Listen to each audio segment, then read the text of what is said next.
Assalamualaikum warahmatullahi wabarakatuh. Bertemu lagi dengan saya, Edi Prastiono.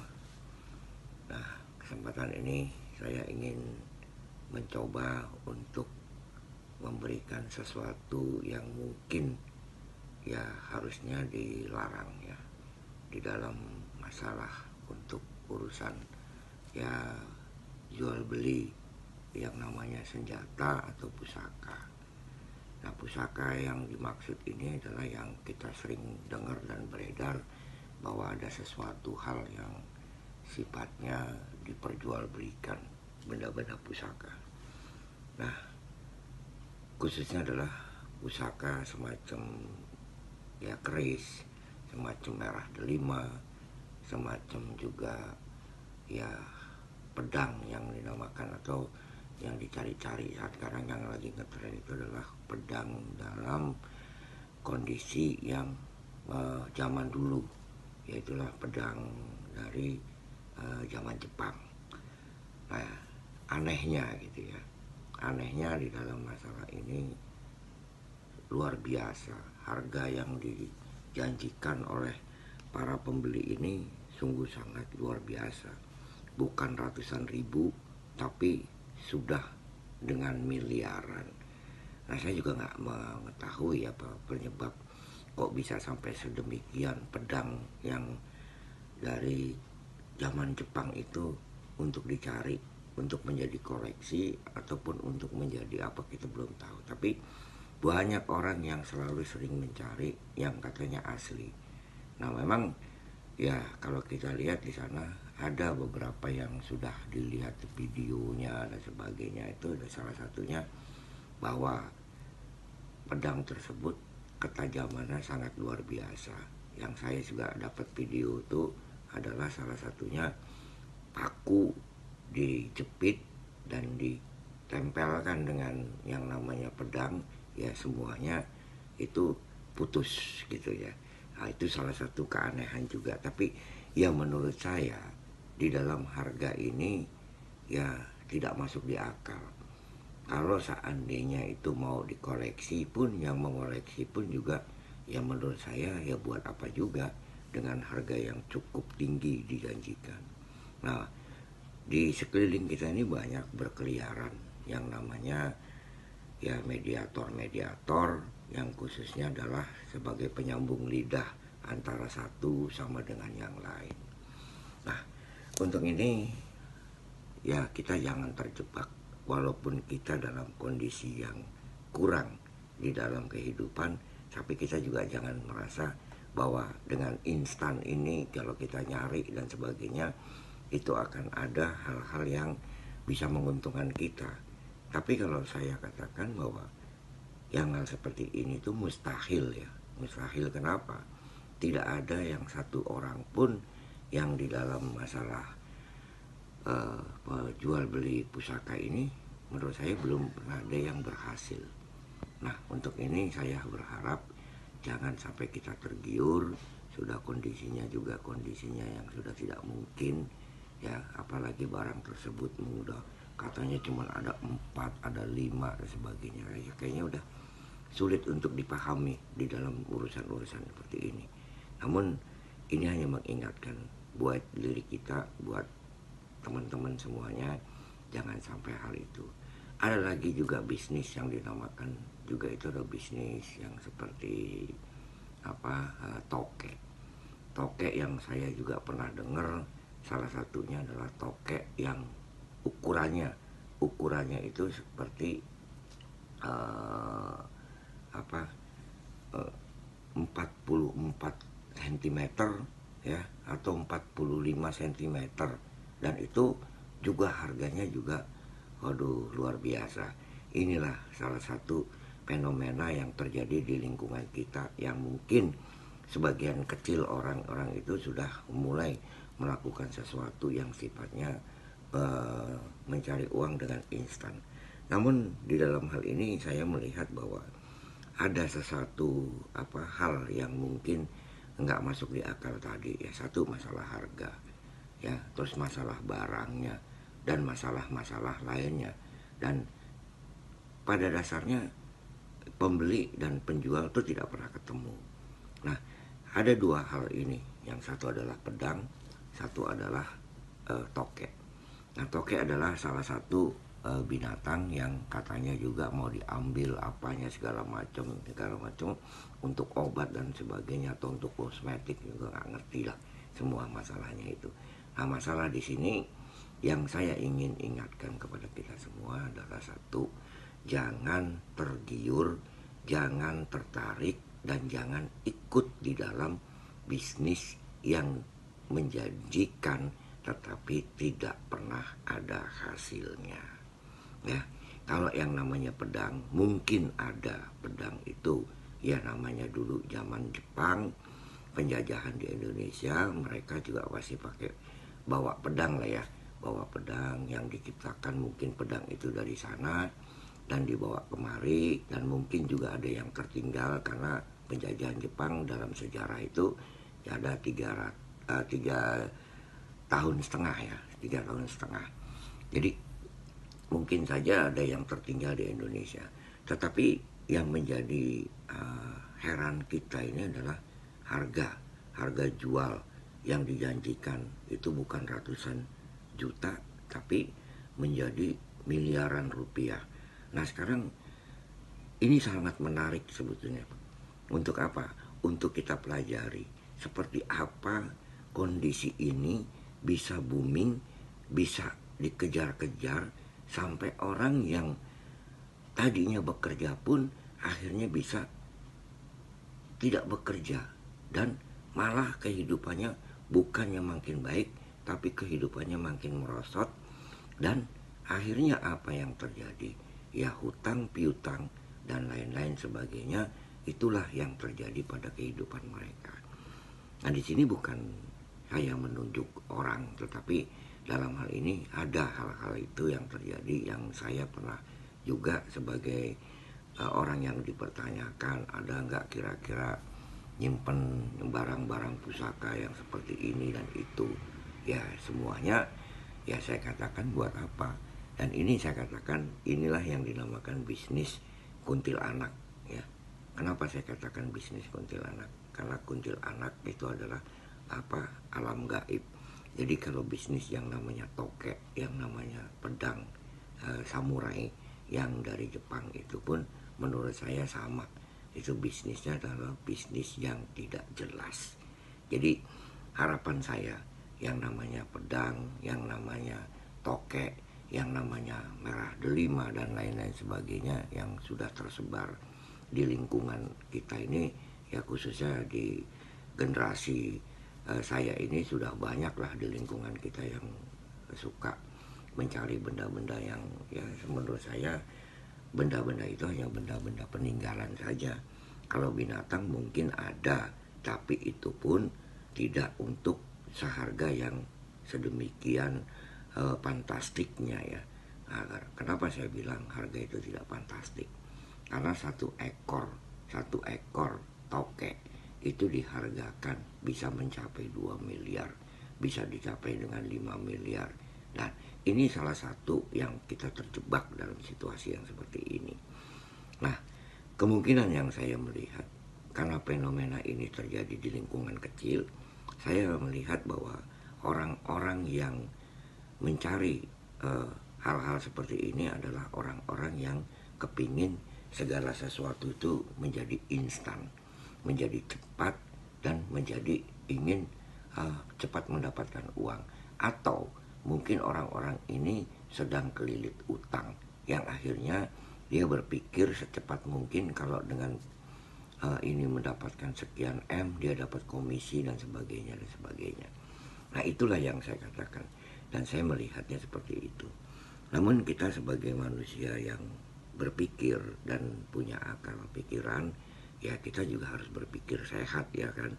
Karena inilah, nah disinilah fungsinya daripada akal dan pikiran kita sebagai manusia ya, agar kita bisa memilah dan memilih mana yang harus kita kerjakan dan mana yang tidak bisa kita kerjakan.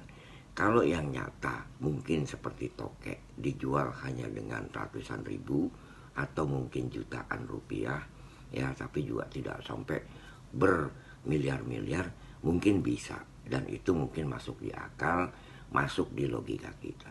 Tapi kalau sampai sudah 2M dengan panjang tokek tersebut hanya 40 sampai dengan 45, ya itu menurut saya sih tidak masuk di akal. Nah, untuk ini saya berharap kepada kita semua, jangan tergiur, jangan tertarik dengan urusan-urusan yang sifatnya seperti ini, karena ini semuanya tidak jelas. Sekali lagi saya katakan, bisnis yang seperti itu adalah bisnis yang tidak jelas.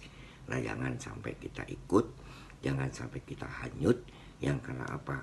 Yang tadinya kita mungkin uang yang ada kita belikan beras, uang yang ada untuk kuliah anak dan sebagainya, tapi justru habis dengan perjalanan-perjalanan keliling-keliling mencari barang-barang yang sifatnya tidak ada sebetulnya di lingkungan kita ini untuk kita dapatkan. Toh kalau kita sudah dapatkan barang tersebut, mungkin juga tidak ada pembelinya. Jadi di sini yang ribut, yang bingung adalah para mediatornya. Nah, soal masalah ketemunya ya antara mediator dengan pembeli, dengan penjual dan pembeli, itu kelihatannya nggak pernah ketemu. Yang kadangkala mediator itu sangat meyakinkan, barang ada, saya sudah lihat, saya sudah pegang, tetapi setelah ditekankan ternyata nol semuanya.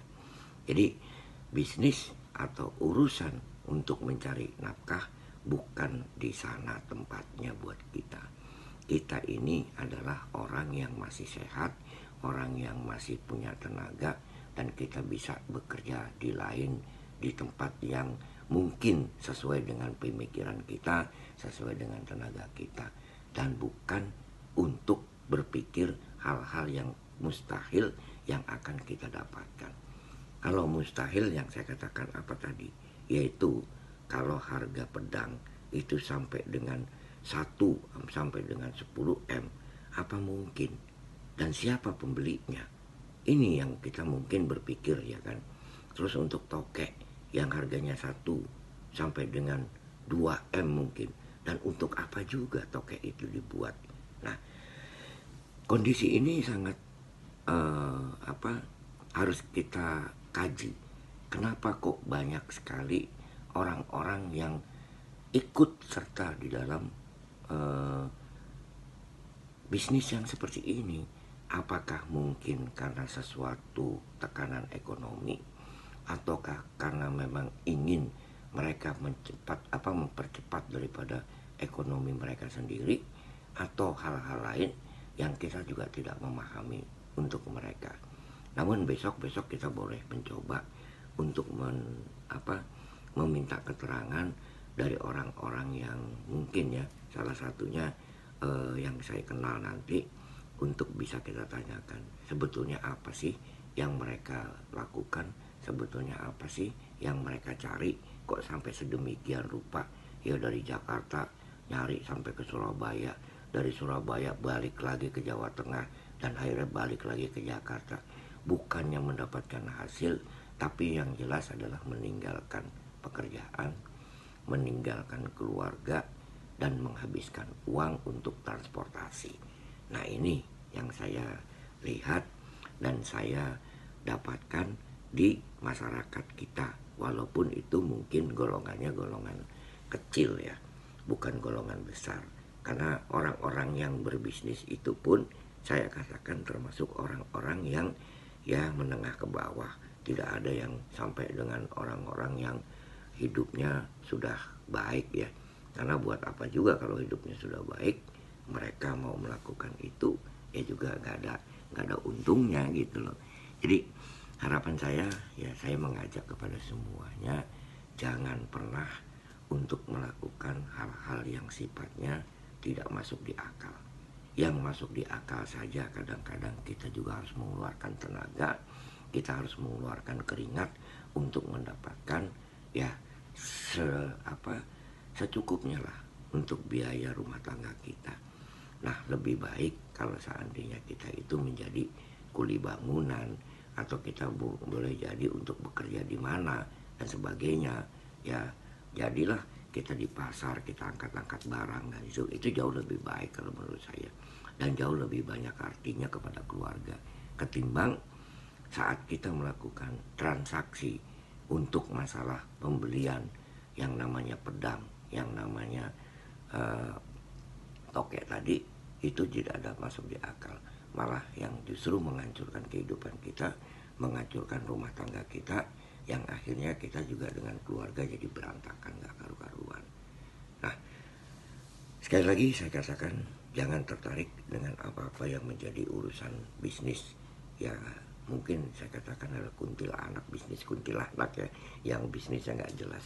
Ya hari ini kita ngomong di warung kopi, kita besok ngomong di rumah orang, yang hanya cuman omongan, tapi semuanya omongan kosong dan tidak ada hasilnya. Nah, sebagainya kita harus berpikir ya untuk sebagai bahan pertimbangan, dan ini saya sampaikan karena ada sebagian kecil ya keluarga kita mungkin nanti yang berbisnis di tempat-tempat seperti itu, ya janganlah kita tidak tegur, ya kita tegur, karena tidak ada satupun di dalam urusan jual beli pusaka tersebut itu mendapatkan hasil, mendapatkan keuntungan, yang adalah kehancuran. Nah, yang saya katakan dalam hal ini, satu, tingkatkanlah logika kita dalam cara berpikir kita yang wajar. Yang kedua, tingkatkan iman kita agar kita tidak tergiur dengan percepatan-percepatan yang sebetulnya itu tidak masuk di akal. Nah, saya berharap bahwa kita dan keluarga kita tetap melakukan aktivitas kita sebagaimana mungkin. Aktivitas kita adalah aktivitas yang biasa-biasa saja. Jangan aktivitas kita yang luar biasa, memeras keringat, memeras otak dan sebagainya, tapi tidak ada hasilnya. Jadilah seorang yang bisa berkarya dengan segala kemampuannya, yang justru itu akan menghasilkan mana-mana yang bisa untuk keluarga dan untuk bisa kita berjalan di lingkungan kehidupan kita sendiri. Ya sementara mungkin itu, dan saya pesan sekali lagi kepada semuanya, jangan pernah tergiur, jangan pernah ikut terjun untuk urusan jual beli benda pusaka yang tidak ada hasilnya. Jauhkan itu dan kita bekerja untuk keluarga kita, itu mungkin jauh lebih baik. Saya rasa itu dulu yang saya sampaikan. Terima kasih atas semuanya, dan mudah-mudahan ini akan menambah wawasan kita. Dan kalau mungkin kita nanti dapat teman ya yang bicaranya seperti itu, kita sudah tonton video ini dan kita stop, dan jangan pernah lagi berhubungan sama hal-hal gitu. Lebih baik kita bicara-bicara yang nyata saja, bicara-bicara yang jelas, bicara-bicara yang pasti, yang bisa menghasilkan uang. Saya rasa itu saja yang saya sampaikan kepada kita, pada semuanya.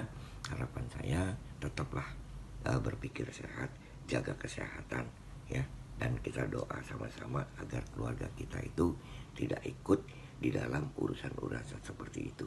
Dan saya juga berdoa untuk semuanya ya, mudah-mudahan kita selalu diberikan kesehatan, diberikan kemudahan, diberikan kelancaran oleh Allah Subhanahu wa taala, dan semuanya sehat, selalu semangat. Assalamualaikum warahmatullahi wabarakatuh. Salam satu jiwa.